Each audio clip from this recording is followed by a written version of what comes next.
আসসালামু আলাইকুম রহমতুল্লাহি ওবারাকাতুহ। এই ভাড়া করার লোক এনে এনসিপি যে সমাবেশ করলো এবং সেই সমাবেশে আওয়ামী লীগ নিষিদ্ধের দাবি করলো, এই ভাড়া করা লোক দিয়ে কি আসলে আওয়ামী লীগকে নিষিদ্ধ করা সম্ভব? এনসিপির সমাবেশে উপস্থিত হওয়া যেসব ভাড়া করা লোকদের আসলে বক্তব্যগুলো ভাইরাল হলো, আপনারা অনেকেই দেখেছেন যে তারা আসলে এই সমাবেশে কেন এসেছে সেটাও কিন্তু তারা জানে না। আবার কেউ বলতেছে খালেদা জিয়ার জন্য এসেছি, আবার কেউ বলছে যে বড় ভাই জানে। মানে এই যে লোকগুলোকে এই ভাড়া করে এনে বা ভাড়া ছাড়াই যদি এনে থাকে, যেই লোকগুলো নিজেরাই জানে না আসলে তারা কি দাবিতে আসলে সেখানে গিয়েছে, আসলে এইসব সমাবেশগুলো করে আসলে লাভটা কি হয়, বা এই যে লোকগুলোর পিছনে যে খরচটা হয়, একটা সমাবেশ করতে যে খরচটা হয়, এই টাকাগুলো খরচ করে আসলে কি লাভটা হয়, এটা জনগণের জন্য কি কি লাভ। আবার এক যুবদল নেতা তিনি বলেছেন যে এনসিপির সমাবেশে 1000 লোক হয়েছে, তার মধ্যে অর্ধেক লোক ভাড়া করা। এখন সেখানে আসলে কত লোক হয়েছে সেটা বিবেচ্য বিষয় না, বা এই এনসিপির এই সমাবেশে আসলে অনেক লোক হয়েছে সেটাও বলা যাবে না, অল্প কিছু লোক হয়েছে। কিন্তু সেই লোকগুলোর মধ্যে আসলে অর্ধেক যদি আসলে ভাড়া করা লোক হয়, এই সমাবেশগুলো করে আসলে লাভটা কি? আবার যেই যুবদল নেতা আসলে অভিযোগ করেছেন যে এই লোকগুলো ভাড়া করা, আমরা তো ভাই এই বাংলাদেশে থাকি, আওয়ামী লীগ বলেন আর বিএনপি বলেন, এই এই দলগুলো আসলে যেই সমাবেশগুলো করে সেখানে লোকগুলো আসলে কিভাবে আনা হয়? একটা গাড়ি, এক গাড়ির লোক নিলে আসলে 10,000 টাকা করে পায়। এই জন্য আসলে এইসব লোকদেরকে 200 টাকা 300 টাকা করে দিয়ে তারপর এই সমাবেশে আনে।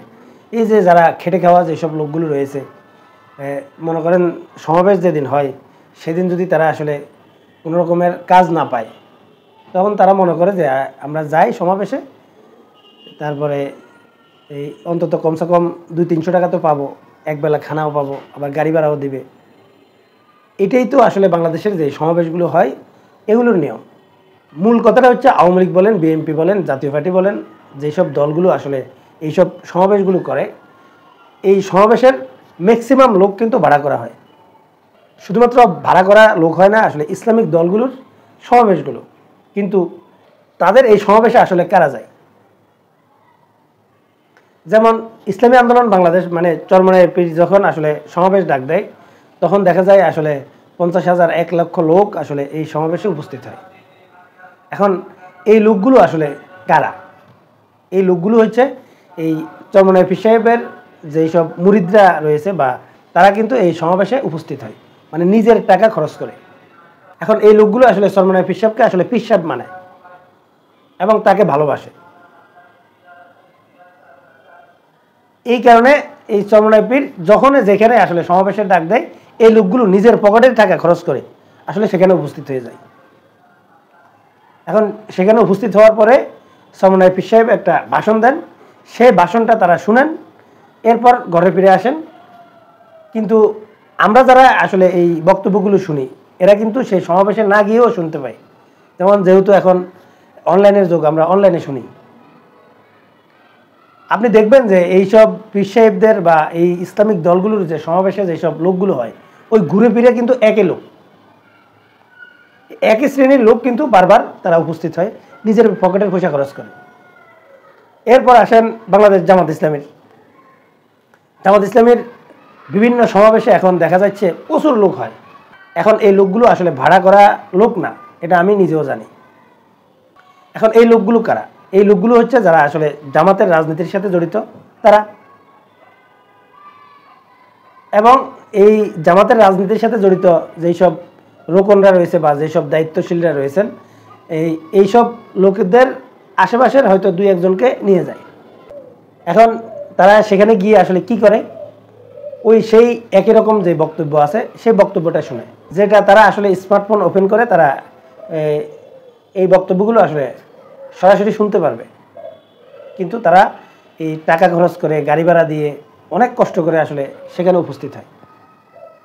এই উপস্থিত হয়ে আসলে লাভটা কি হয় বা এটা দেশ জাতির জন্য কি লাভজনক হয়। এরপর আমি দেখেছি যে জামাতের আমির ডক্টর শফিকুর রহমান শ্রমিক দিবসে বক্তব্য দিচ্ছেন এবং শ্রমিকদের আসলে অধিকার নিয়ে তিনি অনেক সুন্দর বক্তব্য দিয়েছেন এবং সেখানেও কিন্তু অনেক লোক হয়েছে। এখন এই লোকগুলো আসলে কারা? এই লোকগুলো কিন্তু সেই ওই জামাতের যারা কর্মী আছে তারা, এখানে আসলে শ্রমিক ছিল না, বা শ্রমিক যদি থাকে তারাও কিন্তু সেই জামাতের কর্মী। এখন শ্রমিক দিবসের এই শ্রমিকদের নিয়ে যে বক্তব্যটা দিবেন সেখানে কিন্তু জামাত ইসলামের এই নেতাকর্মীরা কিন্তু সেখানে উপস্থিত হয়েছে, আসলে সেখানে শ্রমিক নেই, হয়তো 2-4-5% থাকতে পারে শ্রমিক, আর বাকি সবগুলো আসলে বিভিন্ন পেশার সাথে জড়িত যারা। এখন অনেকেই বলতে পারেন আসলে কাজ করলেই শ্রমিক হয়, যে শ্রম দেয় সেই যদি শ্রমিক হয় তাহলে বাংলাদেশে আসলে সবাই শ্রমিক, তাহলে আলাদাভাবে আসলে এই শ্রমিকদেরকে নিয়ে কথা বলার প্রয়োজন নেই। আবার এই যে লোকগুলো যারা উপস্থিত হয় সেই একই লোক যারা আসলে এই সংগঠনটা করে। এবং জামাতের যেই সমাবেশগুলো হয় এগুলোর সিস্টেমটা কি হয় আমি যেটা জানি সেটা হচ্ছে যে জামাতের প্রত্যেকটা ওয়ার্ড থেকে একটা নির্দেশনা থাকে যে এই ওয়ার্ড থেকে অমুক সমাবেশে এতজন লোক যাবে, অমুক সমাবেশে অতজন লোক যাবে। এই যে 5 আগস্টের পর আসিফ নাহিদরা আসলে অনেক ব্যাপক জনসমাগম আসলে দেখতো এবং অনেক মানুষের উপস্থিতি তারা যে দেখতো, এটা আসলে কারা?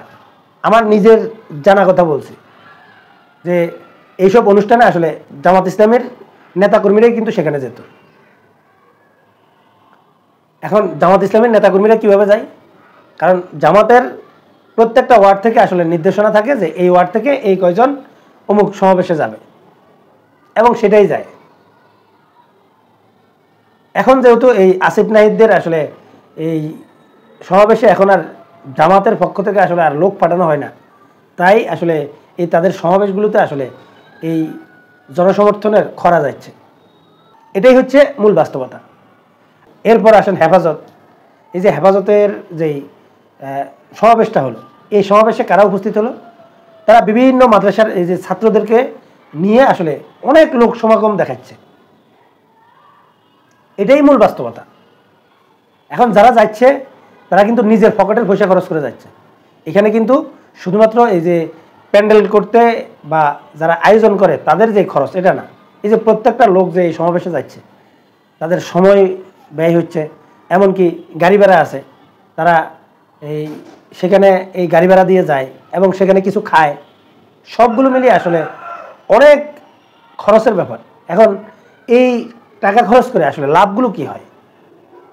আসলে লাভের লাভ কিছুই হয় না।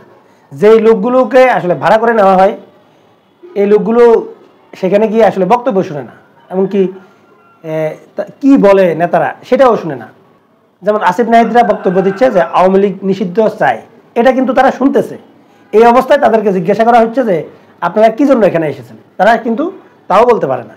মানে হচ্ছে তাদের এটা নিয়ে কোনো ইন্টারেস্ট নেই, তাদেরকে টাকা দেওয়া হয়েছে, খাবার দেওয়া হয়েছে, তারা এখানে এসেছে, এখানে সময় দিবে, তারপর তারা চলে যাবে। এটা হচ্ছে বাস্তবতা। বাস্তবিক অর্থে এটা জনগণের জন্য কোনো কল্যাণকর হয় না। বাস্তবিক অর্থে এই আওয়ামী লীগ, বিএনপি, জাতীয় পার্টি বলেন বা ইসলামিক দলগুলো বলেন, প্রত্যেকটা দলে আসলে নিজেদের স্বার্থের জন্য অনেক কিছু করে। জনগণের স্বার্থে আসলে কি করে? আমার এই ইউটিউবে কথা বলার মূল উদ্দেশ্য কিন্তু এটাই, যে বাংলাদেশের যে রাজনৈতিক দলগুলো রয়েছে এই দলগুলোর মধ্যে ইসলামিক দলগুলো বলে যে আওয়ামী লীগ, বিএনপি, জাতীয় পার্টি সহ অন্যান্য যে দলগুলো রয়েছে এগুলো আসলে জনগণের কল্যাণে কাজ করে না। একমাত্র ইসলামিক দলগুলোই আসলে জনগণের কল্যাণে কাজ করে। বাস্তবতা কি? আসলে কি ইসলামিক দলগুলো জনগণের কল্যাণে কাজ করে? এবং সত্যিকারে ইসলামিক দলগুলো কি আসলে ইসলামকে সঠিকভাবে ফলো করে তারপর তারা জনগণের কল্যাণে কাজ করে? আসলে আমি এই বিষয়গুলো নিয়ে আমার এই চ্যানেলে সবচাইতে বেশি ভিডিও তৈরি করব এবং সেই উদ্দেশ্যে আমার এই অনলাইনে কথা বলা। সম্মানিত দর্শক, যারা এই চ্যানেলটি সাবস্ক্রাইব করেছেন তাদেরকে অসংখ্য ধন্যবাদ, এবং যারা সাবস্ক্রাইব করেননি তাদেরকে চ্যানেলটি সাবস্ক্রাইব করে পাশে থাকার অনুরোধ জানাচ্ছি। এখনকার মতো এই পর্যন্তই। আল্লাহ হাফেজ।